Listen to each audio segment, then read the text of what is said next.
que je vais essayer de faire, c'est plutôt de voir dans quel contexte est-ce que tout ça se passe, parce qu'un point qu'il a mentionné plusieurs fois est extrêmement important. C'est le monde dans lequel on fonctionne. Et là où je ne suis pas d'accord avec lui, c'est quand il dit qu'il faudrait qu'il y ait une génération de gens aujourd'hui qui soient capables de réaliser un travail démocratique au Rwanda en étant libres du poids du passé.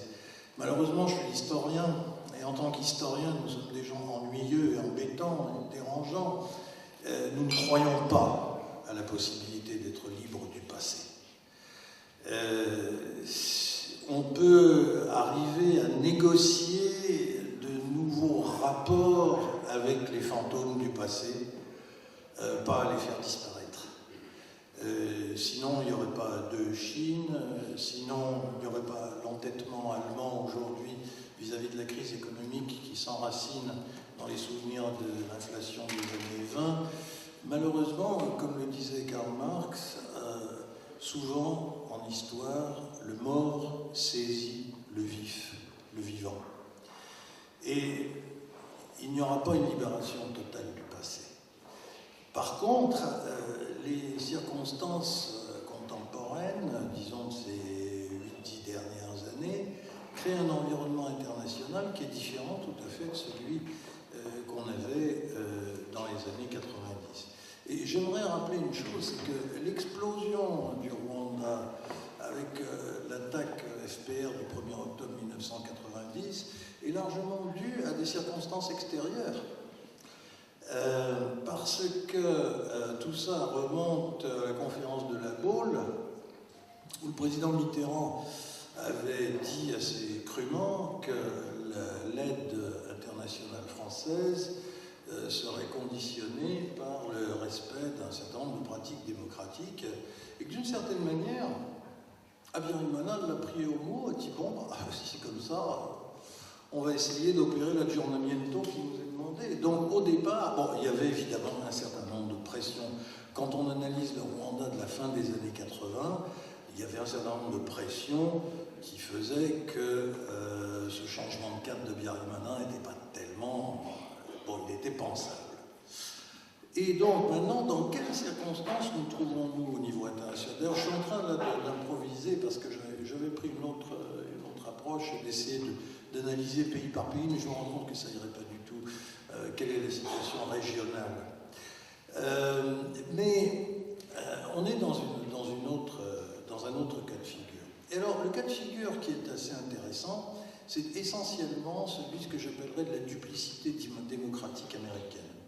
Parce que les Européens, aujourd'hui... Je veux dire, le rôle que, par exemple, Mitterrand a joué avec la conférence de La Baule est totalement impensable aujourd'hui. Personne en Europe, d'abord, ne s'intéresse suffisamment à la situation, et deuxièmement, on a un poids suffisant pour faire ce que Mitterrand avait fait à La Baule, c'est-à-dire de taper sur la table et de dire maintenant je veux une autre politique. Qu'il a eu, mais malheureusement avec toutes les ambiguïtés qu'elle représentait, parce que quand on voit la floraison des partis dans les années 90, est-ce que c'était vraiment... Bon, c'était un embryon de démocratie, mais vraiment un embryon.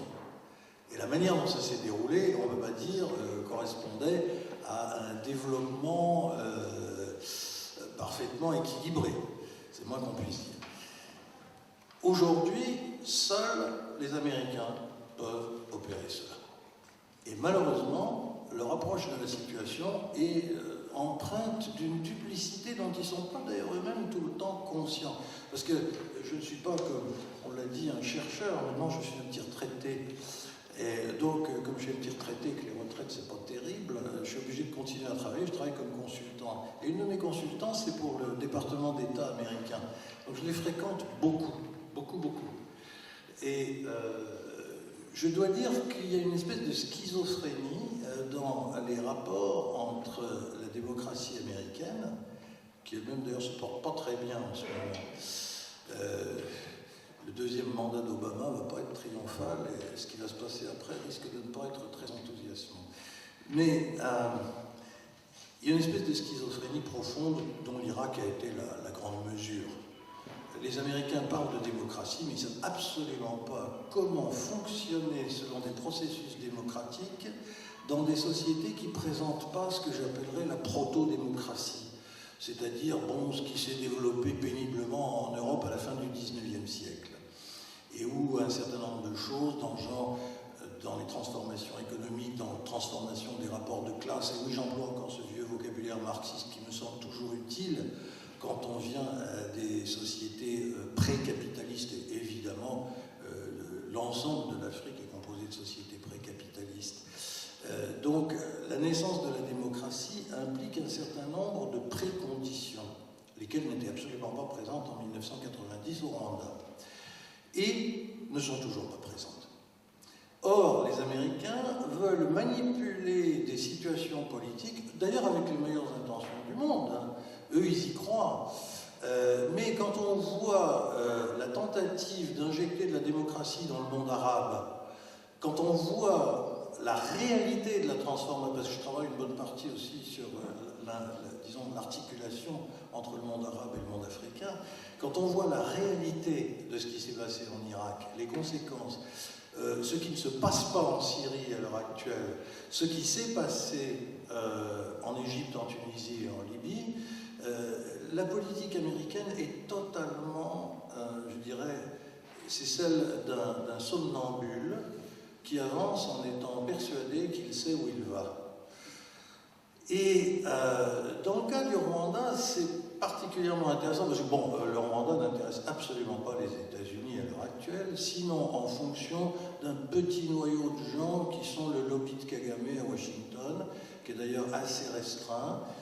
Quand je vois Théogène à Washington, on en parle un petit peu. Lui-même vit d'ailleurs sur une espèce de petits morceaux de glaçons qui font sous ses pieds, parce que il me rappelle toujours le global warming. Il est là sur un petit machin qui existe, et puis il sait que ce sur quoi il repose est très limité. Mais c'est une chose d'ailleurs très particulière, hein. Ça c'est une petite parenthèse, mais la politique ethnique américaine fait qu'on ne peut pas s'intéresser à ses propres origines ethniques. On a un président moitié kényan qui ne veut absolument pas toucher à l'Afrique, ça c'est clair. Je dirais que c'est partiellement freudien peut-être, mais enfin ça c'est des histoires plutôt personnelles. Mais bon, quelqu'un comme Kennedy ne s'est jamais occupé de l'Irlande. Quand vous êtes américain, vous avez toujours une origine étrangère. Les seuls vrais américains sont les peaux rouges. Bon. Et il n'y en a pas encore eu de président issu d'une tribu indio-américaine. Et quand vous avez une origine étrangère, vous ne vous occupez pas de vos origines. Parce que vous trahissez le jeu politique américain. Donc, pour Obama, l'Afrique n'existe pas. Et ça, je dirais, c'est une inévitable situation du fait d'être lui-même moitié africain. C'est extrêmement difficile parce que le petit lobby de Kagame fonctionne pratiquement en roue libre. Parce que tout le monde s'en fout.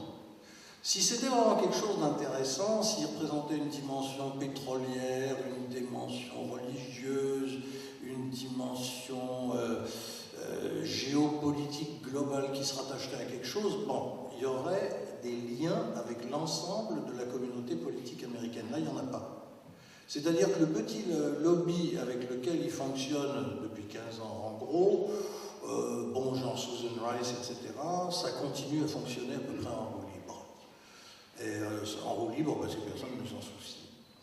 Ceci dit, ça a été intéressant de voir ce qui s'est passé autour du M23. Alors pourquoi d'ailleurs c'est assez compliqué? Le piratage électronique des temps modernes. C'est assez compliqué. Je dirais que c'est en partie à cause de Mme Clinton, dont la seule et unique visite dans la région l'a totalement traumatisée. Je la connais un peu quand elle est revenue du Kivu. Ce qu'elle a vu au Kivu l'a totalement choquée. D'ailleurs, le seul truc économique qu'elle a vraiment droppé pendant le temps où elle était secrétaire d'État, ça a été 20 millions de dollars pour les histoires de viol, pour la catastrophe de la population féminine du Nord Kivu. Elle a vu des trucs qui l'ont profondément secouée. Et comme elle avait une certaine latitude, et puis 20 millions de dollars, c'est pas grand-chose, elle a pu le faire librement. Mais en dehors de ça, structurellement, il n'y a rien eu. Et puis tout d'un coup, il y a eu l'histoire du M23. Et alors là, ce qui s'est opéré, je dirais, c'est le résultat d'une contre-propagande, et là je me flatte d'avoir eu un petit rôle. Depuis un certain nombre d'années, il y a quand même un certain nombre de gens qui disaient régulièrement aux Américains, vous savez, M. Kagame n'est pas le fils aîné de Jésus-Christ. C'était difficile à faire entendre, parce que les Américains ayant eux-mêmes une culpabilité profonde avec le génocide, Clinton a été, quand lui il était président, il a été jusqu'à s'excuser en allant à Kigali, etc. Bon. Et il est vrai que le comportement américain pendant le génocide a été quelque chose d'inqualifiable, une catastrophe. Et c'est quand même quelque chose, alors Kigali a très bien joué en s'alliant avec les Juifs. Ça a joué un rôle fondamental quand on connaît le rôle de, disons, ce qu'on peut appeler le lobby juif à Washington. Kigali s'est branché sur les Israéliens, au niveau symbolique et au niveau des contacts, au niveau des gens qui connaissent les numéros de téléphone et qui savent à qui parler. Et ça a très bien réussi. Et c'était très difficile de se battre contre ça. Et moi, avec des collègues américains africanistes, je pense par exemple à quelqu'un comme Herbert Weiss, qui est un très bon spécialiste du Congo et qui, malgré ses 83 ans, demeure tout à fait actif et présent dans les coulisses à Washington. Bon, lui, c'est quand même quelqu'un qui représente la génération des survivants du génocide juif en Europe. C'est vous ou c'est moi? C'est moi. Nous sommes tous coupables. C'était extrêmement difficile, et j'ai eu le problème avec d'autres personnes d'origine juive aux États-Unis, de découpler l'image du Tutsi et l'image du Juif. L'un s'était recouvert avec l'autre, et étant donné la puissance du lobby israélien à Washington, ça crée un environnement extrêmement favorable pour Kagame. Alors bon, sur le plan historique, on est tout à fait dans un... Bon, en tant qu'historien, je ne peux pas accepter ça, mais sur le plan symbolique de l'imagination et puis de ce qui se passe dans les journaux, où les gens simplifient énormément, ça marchait très très bien. Et tout doucement, il a fallu faire un énorme travail d'explication de texte, je dirais, à Washington, qui peut se faire, parce que Dieu merci, il y a une administration, et que souvent cette administration, même quand on passe des républicains aux démocrates, ou vice-versa, elle ne change pas. On trouve des gens qui sont des spécialistes, qui quand même font du travail. Il y a un certain nombre de gens maintenant que je connais au département d'État depuis 15 ans, qui étaient déjà là à l'époque du génocide, qui y sont encore, et sur lesquels il a été possible d'agir. Et je pense que par exemple, quand on regarde la personnalité des ambassadeurs américains à Kigali, c'est très intéressant. Jusqu'à Don Coran, il n'y a eu que des gens qui étaient persuadés, je dirais, du mythe de Kagame. Et qui écrivaient des rapports. Or, le poids des ambassadeurs dans des pays dont on ne se soucie pas, et rappelez-vous bien une chose, les États-Unis ne se soucient pas du Rwanda aujourd'hui, sauf à un niveau symbolique abstrait. L'ambassadeur a un rôle énorme, parce qu'il écrit des rapports, on lit les rapports, et puis on ne va pas beaucoup plus loin. Et moi, j'ai assisté à des conférences, notamment, vous savez, il y a une interface anglo-américaine. Alors, les Anglais ont un petit peu plus une vision un peu plus réaliste. Et au Foreign Office, où il y avait des gens qui représentaient des ONG, certaines avec des directions partiellement américaines, et qui, eux, les gens des ONG vivant sur le terrain au Rwanda, avaient une vue beaucoup plus réaliste. Je pense à des trucs dans le genre le programme Mimi Doudou, sur ce que ça a été, comment ça a été présenté, puis alors des trucs tout bêtes, vous ne pouvez pas savoir l'impact qu'a eu le fait d'avoir l'Internet dans les bus à Kigali. Alors là, c'était le développement économique du Rwanda, c'était l'Internet dans les bus à Kigali. Bon, moi j'ai parlé avec des gens qui essayaient de faire réellement de la collaboration avec le développement économique rwandais, et qui me disaient, bon, c'est très bien quand Kagame va voir les gens de Walmart, mais on n'est pas un hub de Walmart en Afrique. Ça n'existe pas. Et il y a une abstraction, il y a tout un discours sur le développement économique qui n'était pas réel. Bon. Et tout doucement, il y a eu une sorte d'érosion, je dirais, de l'image du FPR à Washington. Et à mon avis, c'est ça qu'il y a derrière les sanctions économiques qui ont été prises au moment de la crise. Bon, quelque part, la crise du FPR, de ce qui s'est passé au Kivu, c'est relativement simple. Il y avait une opération extérieure qui était le vieux Congo Bureau des années de guerre de 1898 à 2002, et qui tout à coup est rentré en crise parce que Bosco Ntaganda n'était pas capable de continuer à faire ce qu'avait fait Laurent Nkunda. Bon. Et l'opération économique qui est essentielle pour la survie économique du Rwanda, de l'exploitation des ressources du Kivu, s'est trouvée mise en danger parce que le patron était un imbécile. Bon. Et un gangster, il faut bien reconnaître. Ntaganda, on est au niveau, il travaille avec la mafia juive à New York. Alors, rien à voir avec le lobby juif. La mafia juive est totalement différente. Elle ne poursuit pas les mêmes intérêts économiques, elle n'a pas les mêmes contacts politiques. Bon, Ntaganda était nul. Bon. Et ils ont essayé de le remplacer, et puis ça ne marche pas. Parce que Sultani Makenga ne fait pas vraiment le poids, il n'a pas les mêmes contacts, il n'a pas les mêmes capacités. Le M23, c'est le désespoir de l'exploitation minière du Kivu, de la part de Kigali. Ça ne marche pas. C'était une espèce de projection de bureau économique d'exploitation d'un pays étranger, et ça ne fonctionne plus. Or, ils ont essayé de rectifier le tir en inventant un truc dont ils espéraient que ça allait marcher, et ça ne marche pas du tout. Et ça leur a explosé entre les doigts. Et c'est ça où je me suis aperçu, disons, qu'il y avait eu une transformation. Il y a 8 ou 9 ans, ça ne se serait pas produit. Mais tout doucement, dans le contexte, le double contexte de désintérêt vis-à-vis de l'Afrique, du fait que tout ça tournait un peu en circuit fermé entre les mêmes spécialistes, et que parmi ces spécialistes, ceux qui étaient partisans d'une vision christique de Paul Kagame et ceux qui étaient partisans d'une version plus réaliste, ça s'était peu à peu inversé. Et aujourd'hui, Kigali est dans un état de difficulté vis-à-vis des Américains. Et c'est très important parce que les autres investisseurs, moi maintenant je le vois en tant que consultant, je suis devenu un businessman, passent par les Américains. C'est très curieux, même si les Américains ne s'en occupent pas, les autres passent par eux. Il y a une tendance à dire « Oh, les Américains sont les seuls qui, machin ». Même si on a des investisseurs anglais, allemands, suisses, ils vont passer par au moins une prise de température de ce que pensent les Américains de la situation. Donc quand les Américains n'en pensent pas un grand bien, c'est extrêmement détrimentaire.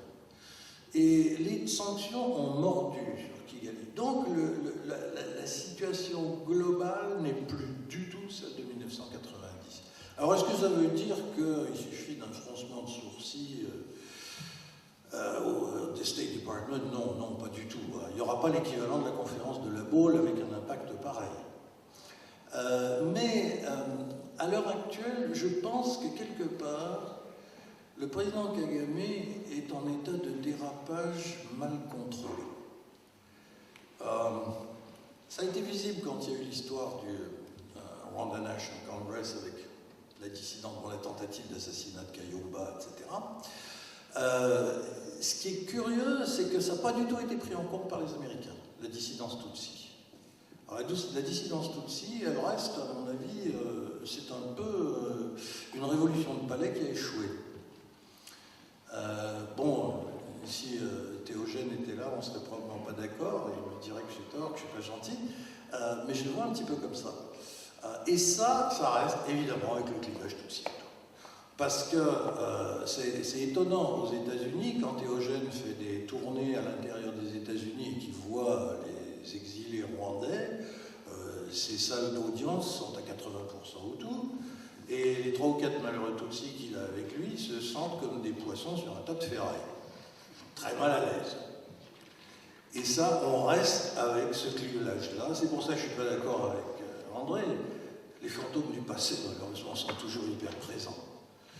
La dernière fois que je suis venu ici, d'ailleurs, je me suis disputé avec tout le monde, parce qu'il y avait des tas de gens qui m'expliquaient que, pratiquement, on m'a expliqué que le génocide s'était exercé contre les Hutus. Bon, j'ai quelques objections à ça. Je suis sorti pratiquement en claquant la porte.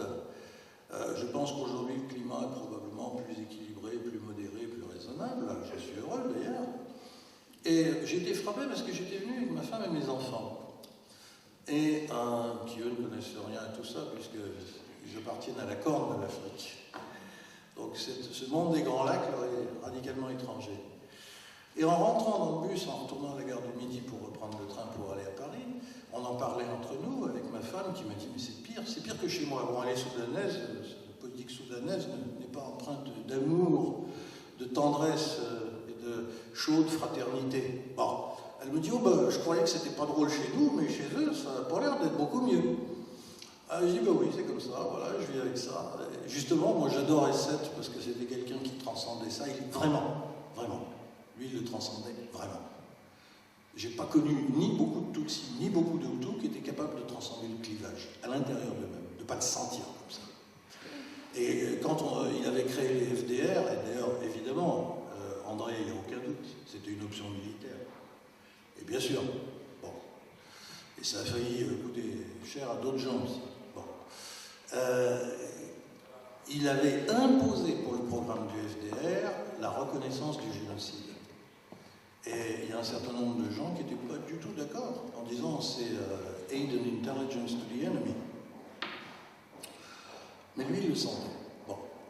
Aujourd'hui, on est dans une situation où, quelque part, cette dissidence Tutsi a buté sur le clivage. Les Tutsis qui n'aiment pas Kagame n'arrivent pas à passer du côté de Sendashonga parce qu'ils ont peur. Ils ont peur des Hutus. Et ça, bon, j'en ai parlé avec d'autres qui m'ont dit il est fou. Théogène, il est fou. Il va trop loin. Et du côté Hutu, on a toujours la même chose de dire non. Bon.